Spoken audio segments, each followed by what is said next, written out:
New Explorer Corps. First Arm, Spinward Operations Area, System J5381, Nadir Jump Point, Jumpship Rabbit's Foot, March 20th, 3152. Cal Levitt was well past sick of flying blind. More than enough time had passed since the mystery jumpship had entered the system for any dropships that might have been dislodged to reach Planet B, and there was no way for him to know if they had doomed Rin and the rest of the crew. The bridge crew and the science team had done everything they could think of to break up whatever was locking down the sensors and blocking communications. Short of sending Kip out in an aerospace fighter with a handwritten note, they were helpless. Tapping the empty mug against the command chair armrest to the beat of a song he could barely remember, Levitt had to be snapped out of his daydream. "Lieutenant Levitt, I said everything's back. We have eyes, comms, everything," Corporal Miri Kirsch said with a level of exuberance that Cal admired after days of silence. "Pull up the jump ship. Can we sort out if they sent any dropships?" Cal said as he stood up and moved to the holotable. "It's gone. It must have jumped out of the system. That would explain why we have our eyes and comms back," Miri continued as she hammered out commands on her console. Cal pulled up the original short flickering image before asking, "Did we get anything just before their jump?" "Yes, I'll pull it up," Miri responded. A few seconds later, a new view of the mystery jumpship popped up, and Cal moved them together with a wave of his hand. Though the quality was crummy, it was immediately obvious that there were two dropships missing from the spine of the jumpship. Levitt's brow furrowed. "We're in trouble. I want everyone at their stations and defenses up." "Why? It's gone," Miri said with a confused look. "If it left dropships behind and it jumped out, that means they're coming back, likely to the nearer point. It's what I would do if I knew my prey was pinned in system with their own dropships out," Levitt said, before adding, "If we have comms, I want to know what the hell's going on down there on Planet B." New Explorer Corps, First Arm, Spinward Operations Area, System J5381, Planet B, March 20th, 3152. Keeping the Marauder from firing with repeated hits with his plasma rifle was Akif's entire mission at this point. The 75-ton mech was continually backstepping and turning to fire its extended-range large lasers and the snub-nosed PPC at his mech. Even though most of the shots it did fire were missing, the Calliope's double heat sinks were working hard, and every plasma rifle round Akif fired pushed their limits, filling his cockpit with alarms and waves of hot air. He was doing damage, and each round of searing plasma bored into the Marauder's armor and added to the target's soaring heat as well. So long as he kept moving and firing, his opponent would be unable to bring all of its weapons to bear. As the Marauder and Calliope circled, the jet black Victor loomed over the battle-armored infantry it had just smacked to the ground. Vasil coughed, trying to get his next breath of air from punished lungs as it seemed like every alarm in his heads-up display was flashing. Clicking his tongue, he flipped through the diagnostics as quickly as possible, ignoring what he could and dismissing others that he really shouldn't. Above him, the Victor blotted out the sunlight, and it pulled Vasil's attention back to this 80-ton opponent. After helping to take down the Mortis, Vasil was feeling vindicated in his struggle for valor in battle. But now, less than a minute later, he felt as though these were his last moments of life. He struggled to get his limbs moving again, shaking off the effects of what was likely a concussion. Vasil saw the Victor lift its right leg as if to step on him. Instead of being shuffled from the mortal coil, or even just being mangled under the mech's foot, Vasil heard the dual thunder crack through his breached armor. Blue light washed out his vision for a moment as the Victor was knocked off balance. Dropping its foot back to the increasingly muddy battlefield, the mech tried to turn to face down the source of the shots that cut deeply into its internal structure. The mech only made it a quarter turn before the massive claw of the king crab came down on its left shoulder, finishing the job that the heavy PPCs had started. The Victor seemed to come apart at the seams, right down the line of its left torso. The right arm flailed as if it could keep balance, but that was a fool's errand. It crashed to the ground with a tremendous thud. Vasil breathed a painful sigh of relief. Able to finally sit up, he watched with satisfaction as Tenica stomped down on the already mangled torso of the mech, making sure it didn't get up again. "If I did not know better, I would think you were a Jade Falcon with that ferocity," he spoke into the comlink. Any response was interrupted by fire from the Enforcer and the Mortis, which was down but had lifted itself back up to a half-prone position. The pristine armor of the king crab was pelted and melted under the incoming fire, but the massive plates held up without issue. The three battle mechs started to fall back, seeing the writing on the wall when Olivia's Thunderbolt stepped down the dropship ramp and began to add fire to the king crabs. Laser light, missiles, and PPC shots continued to be traded back and forth until a new source of long-range missiles began to rain down onto the battlefield around the attacking dropships. The one egg-shaped ship closest to the ridge began to take significant fire, armor plates buckling and being blown off while its crew frantically tried to pull up their ramps and go through liftoff procedures. The attacking mechs turned and ran at that point, though the Mortis continually fell back to the earth with a damaged gyro and non-functioning legs. Another salvo of missiles smashed directly into the dropship, punching through the armor and setting off secondary explosions inside. The gunfire seemed to trail off for a moment as everyone watched in shock and awe of a dropship dying its fiery death. The dropship crumbled in on itself as the integrity of its internal structure was lost. The neighboring dropship lifted off on plumes of smoke and plasma with ramps still halfway up, wasting little time skirting across the valley away from both the Explorer Corps mechs and the fire from the ridge.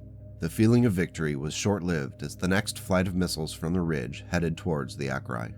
Most of the missiles went wide or fell short due to the increased distance, but enough made it through to get Olivia's voice on the comms quick.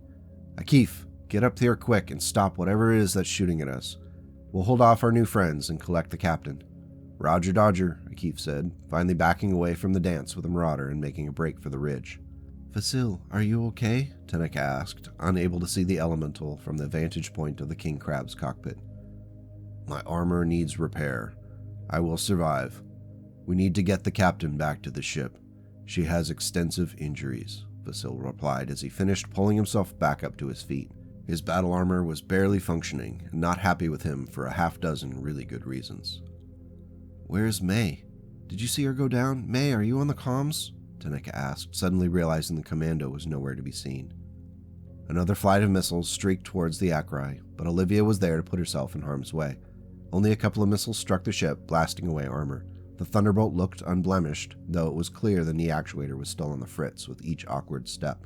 Vasil slid his arms underneath Captain Rin as carefully as he could and lifted up her limp body, while Tenica watched over them both in case their new friends returned for round 2.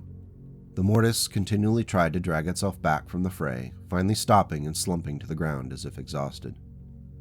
"We've got automated LRM tanks up here, really patched together stuff. They aren't reacting to my presence," Akif's voice cut through on the comms.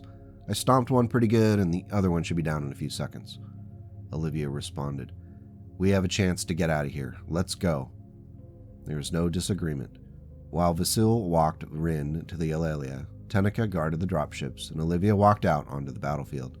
The Thunderbolt stood unchallenged, and Olivia felt vindicated. Every step of the way, Rin's reckless decisions had put people into danger. Her eyes scanned the broken up and scarred ground, until they settled on what was left of the torso of May's commando. The 25-ton mech looked like a shattered toy cast away by its owner. Olivia wiped away a tear before kneeling the Thunderbolt down to get a closer look. She spoke softly into the external speakers of the mech when she said, "May, tell me you're okay." There was no response. The cracked canopy was blackened with soot from the inside, and it looked like there hadn't been an attempt to open the escape hatch. Olivia wiped away another tear before speaking again into the mic. "Come on, May. We gotta go." A crewman from the Akrai spoke on the NEC channel. "We finally have contact with the Rabbit's Foot. We have to leave immediately and return to the jump ship. They expect company at the jump point at any moment." As if to put on an exclamation point, the surviving enemy dropship began to rise up into the atmosphere. Time was not on their side, but Olivia had to know for sure. She pulled herself from the command chair and slid out of the Thunderbolt's escape hatch into the chilly open air. Tenica watched the Mortis for signs of movement, and let her guard down when she saw the escape hatch on the cockpit open. A rather scrawny, rat-like man crawled out and was waving his arms. Tenica ignored him for a moment. She turned her attention to the kneeling Thunderbolt. Olivia coughed as a billowing cloud of black smoke hit her upon opening the commando's cockpit. Every second of waiting for it to clear felt like an eternity before she was able to finally slide in enough to see that May wasn't going to be coming back to the ship. The charred cockpit and the remains of her fellow Mechwarrior made Olivia want to keel over. Instead, she balled her fists and resolved to make sure Rin paid for her recklessness. "May didn't make it," Olivia said into the comm channel before hopping back down and heading back to her Thunderbolt. Meanwhile, the Mortis's Mechwarrior was walking toward the King Crab at a leisurely pace, with its hands out in supplication. Tenica had to take a moment to collect herself after hearing about May before opening up the external mic and speaking to him. In a rather harsh tone, she asked, "What do you want?" "My peers have left me, so it looks like I'm asking for mercy. We were just defending our turf. I hope you can understand that," the man said, looking up at the king crab like he was having a conversation with the mech itself. "I could crush you and no one would think less of me," Tenica responded before adding, "You killed my friend."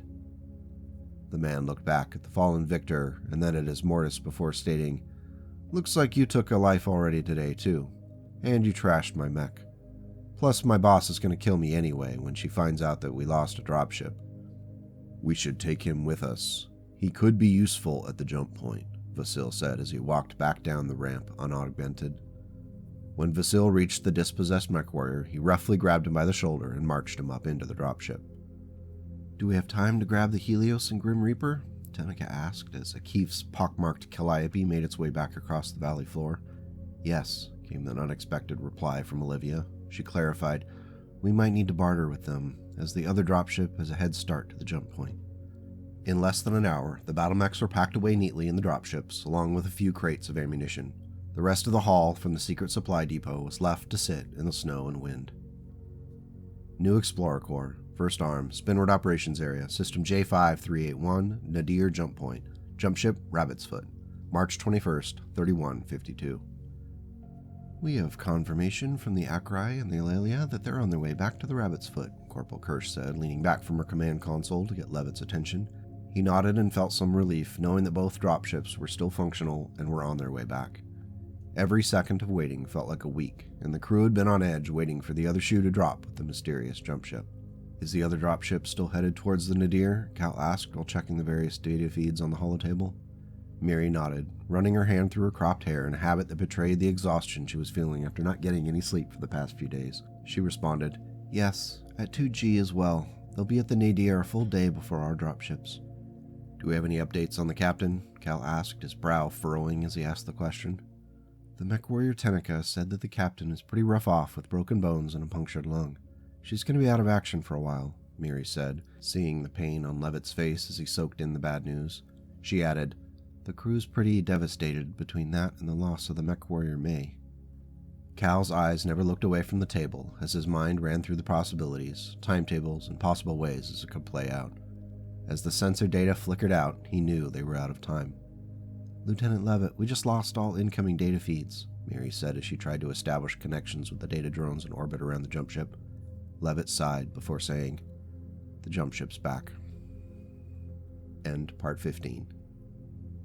Thanks as always for watching. I hope you're enjoying the story, as it is now closer to the end than the beginning. Big things still lay ahead.